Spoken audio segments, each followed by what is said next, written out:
Քննարկում ենք հարց համար 35-ը զինվորական ծառայության եւ զինծառայողի կարգավիճակի մասին օրենքում փոփոխություններ եւ լրացումներ կատարելու մասին օրենքի նախագծին հավանություն տալու եւ անհետաձգելի համարելու մասին հարցը։ Զեկուցող Պաշտպանության նախարարի տեղակալ Հրաչյա Սարգսյան, համեցեք պարոն Սարգսյան։ Մեծարգո պարոն վարչապետ, հարգելի գործընկերներ, ձեր քննարկմանը ներկայացված զինվորական ծառայության եւ զինծառայողի կարգավիճակի մասին օրենքում փոփոխություններ եւ լրացումներ կատարելու մասին օրենքի նախագծի համաձայն նախատեսվում է ավելացնել պարտադիր զինվորական ծառայության մեջ գտնվող շարքային եւ կրտսեր ենթասպայական կազմերի զինծառայողներին տրվող հիմնական արձակուրդի ժամկետները, նրանց համար լրացուցիչ արձակուրդ սահմանել զինվորական երթում ընդունելու կապակցությամբ,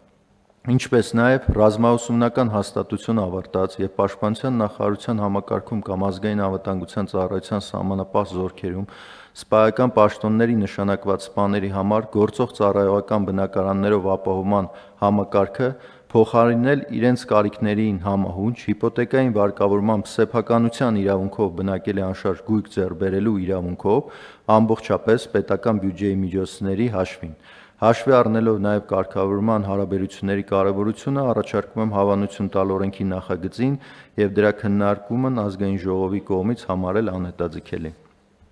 Շնորհակալ եմ պարոն Սարգսյան, հարգելի գործընկերներ, այս երկու շատ կարևոր թեմայի մասին է։ Առաջինը դուք գիտեք, որ զինվորական ծառայությունից ժամկետային զինծառայության ժամանակ արձակուրդների որոշակի քվոտաներ կան սահմանած, բայց իրական կյանքում մենք ունենք իրավիճակներ, որ այդ քվոտաներից իհարկե օգտվում են, եթե չեմ սխալվում, վերջին շրջանում մենք նաև որոշակի ավելացրել ենք այդ քվոտաները, պարտադիր արձակուրդների ժամկետը, բայց հիմա պրակտիկան այնպիսին է, որ նաև դրանցից դուրս ոմանք կարողանում են օգտվել այս կամ այն հանգամանքների բերումով, ոմանք չեն կարողանում օգտվել։ Հիմա ըստ էության այս որոշմամբ մենք հետևյալն ենք անում, նախ երթման արարողության հետ կապված մենք պարտադիր, այսինքն սահմանում ենք արձակուրդի իրավունք 2 օրով պարտադիր սահմանում ենք արձակուրդի իրավունք։ Իսկ ծառայության ընթացքում ամեն 6 ամիսը մեկ բոլոր ժամկետային զինծառայողները պարտադիր կարգով ստանում են արձակուրդի հնարավորություն, որպեսզի չստացվի, որ ծառայողների մի մասը, ովքեր իրենք կամ իրենց հարազատները կարողանում են հասնել այդ խնդրի լուծման, իրանք օգտվեն, մյուսները չօգտվեն։ Այսինքն բոլոր ժամկետային զինծառայողները 6 ամիսը մեկ գնում են արձակուրդ։ Արձակուրդի չափերը կապված են իրանց ծառայության բնույթից։ Մի մասը արձակուրդ, ում ծառայությունը ավելի բարդ արձակուրդ գնում են 10 օրով, մյուսները 7 օրով, հա, պարոն Սարգսյան, ճիշտ է։ Այո, պարոն վարչապետ, այս պայդրությամբ գործող օրենսդրությամբ շարքային կազմը 10 օրով է արձակուրդ գնում, սերժանտական կազմը 15 օրով, 24 ամսվա ընթացքում, մարտական հերթապահությունում ընդգրկված զինծառայողները 24 ամսվա մեջ կունենան 30 օր արձակուրդ, որը որ իսկ ոչ մարտական հերթապահությունում ընդգրկված զինծառայողները 21 օր արձակուրդ։ Իսկ ինչ ենք դեն ձևակերպում, այդ հիմա գրած է այդպես, բայց պատմելիս ասում ենք 6 ամիսը մեկ կգնան արձակուրդի։ Դա նախարարի հրամանով է։ Նախարարի հրամանով է լինելու, կախված իրավիճակից օրենսդրությամբ չենք ֆիքսել հենց որ 6 ամիս, միգուցե 6 ամիս չլինի, 7 ամիս հետո ավելի երկար գնա, այսինքն կես չգնա, մի քանի օր ավել գնա կամ որպեսզի հնարավորություն ունենա։ Հա մեծ հաշվով, բայց մեր հաշվարկը այն է, որ 6 ամիսը մեկ 7 օր կարողանում ենք, 6 ամիսը մեկ 7 կամ մարտական հերթապահության անցած զինվորների դեպքում 10 օրով եւ պլյուս երթմնակալության արարողությունից հետո 2 օր արձակուրդի հնարավորություն են ստանում։ Սա օրենքով սահմանված է, բայց սրանով չի բացառվում արձակուրդի այլ հնարավորություններ, այլ այն մյուս հնարավորությունները մենք մաքսիմալ բարդացնելու ենք։ Այսինքն հիմնավորվածությունը հիմա որոշումների կայացումը այդ մասնավոր դեպքերում արձակուրդների արդեն հնարավորինս տանելու ենք դեպի գլխավոր շտաբ, որպեսզի անհրաժեշտությունը հիմնավորվի, որպեսզի հնարավորինս ուղղակի տենց քմահաճույքով կամ կամ բարեխոսությունով արձակուրդի հնարավորությունը նվազեցնենք, բայց այդ ճկունությունն էլ ենք տալիս, որ կարող են դեպքեր լինել, որ ասենք օրինակ մարդը կարող ասի, այս անգամ ինձ 5 օրով տվեք, ես ինչ որ 2 ամիս հետո ունեմ ընտանեկան ինչ որ միջոցառում, այդ 2 օր այդ ընտանեկան միջոցառման համար ինձ արձակուրդ տվեք, գնամ ընտանեկան միջոցառման մասնակցեմ, կարծում եմ լավ որոշում է եւ երկրորդը կապված հիշում եք, որ մենք որոշում ենք կայացրել, որ ռազմական համալսարանի շրջանավարտները ովքեր կստանան նշանակում, մենք իրանց բնակարան ենք տրամադրում եւ այն ժամանակ ընկալումն էր, որ բնակարանը մենք տրամադրելու ենք որոշակի պայմաններում մայրաքաղաքում, բայց հետո մենք արձագանքներ ստացանք նաեւ շահառուներից, ովքեր ասում են, որ գուցե մենք ուզում ենք, ասենք, մեր ծննդավայրում ունենալ բնակարան, ավելի մեծ բնակարան, ավելի լավ պայմաններով, ավելի այլ հանգամանքներում, դրա համար այս քննարկումների արդյունքում զարգացավ այդ գաղափարը, որ էլի կառավարության կողմից հիպոթեկային վարկի մեխանիզմը կգործարկվի, այսինքն մենք կտանք քվոտան, այսինքն սահմանաչափը գնային եւ մեր սպային երիտասարդ կասենք դուք ընտրեք,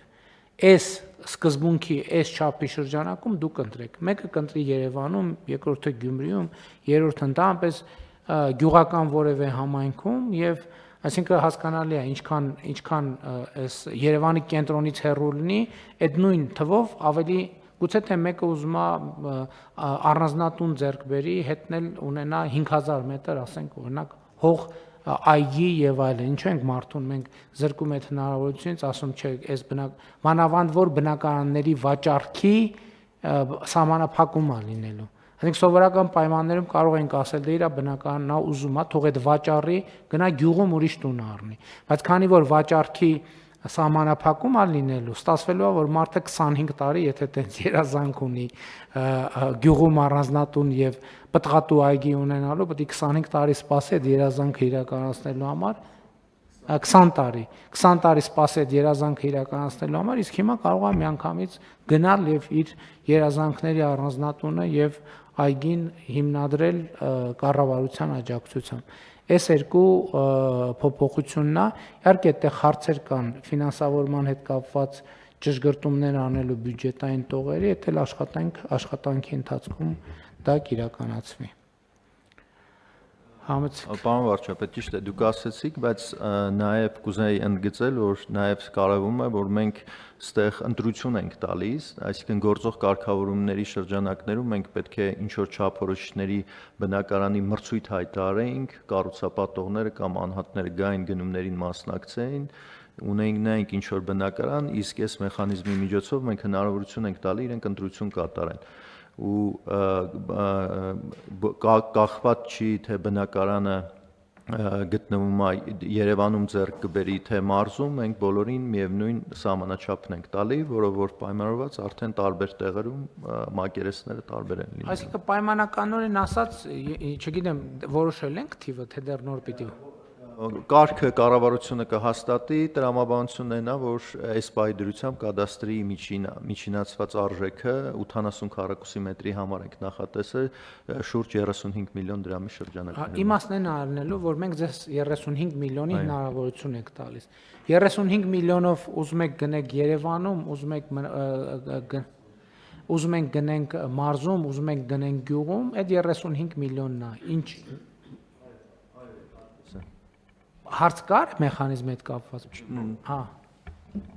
Չէ, պարոն վարչապետ, կներեք միջամտելու համար, ես ուղղակի հիշեցի, որ ես այն ժամանակ, որ այն կարգավորումն էինք անում, ես ասում էի սենց անենք։ Շատ լավ։ Խնդրեմ այլ դիտարկումներ։ Չկան այլ դիտարկումներ, մեկ էլ մի հարց, պարոն Սարգսյան, քանի որ համոզված եմ մեր ժամկետային զինծառայողների, սիրելի ծնողների, սիրելի զինծառայողների, սիրելի ծնողների մոտ հարց է ծագելու, այս կարգավորումը ուժի մեջ մտավ, ասենք ենթադրենք օգոստոսի 1-ին, ո՞նց է գործելու է որ պահից է սկսելու գործել, այսինքն այդ պահից սկսած կարգավորում մտնելու է առաջիկայի համար բնականաբար հետադարձ ուժ չի ունենա, բայց առաջիկայի համար բոլորի վրա կհասցնենք տարածել, թե նրանք ովքեր արդեն ենթադրենք մի տարի 6 ամիս ծառայել են, իրանք էլ մի 10-ից կօգտվեն, թե դա դեռ լրացուցիչ կարգավորման հարց է։ Կարծում եմ լրացուցիչ կարգավորման հարց է, բայց ենթադրում եմ երևի քանի որ ինքը բարելավող նորմա, երևի կնայենք ով ինչ ծառայության ժամկետը անց է եւ տրամաբանություններ որ մասնանք, եթե չենք տվել, չի ունեցել այդ բանը, միգուցե այդ մի մասով տանք արձակուրդ։ Չէ, դե հարց կա, հիմա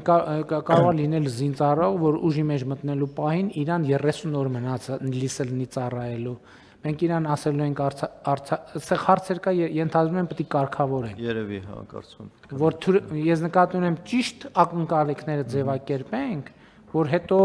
մարդիկ տենց ֆրուստրացիա չունենան։ Շատ լավ։ Խնդրեմ, կան այլ հարցեր, դիտարկումներ։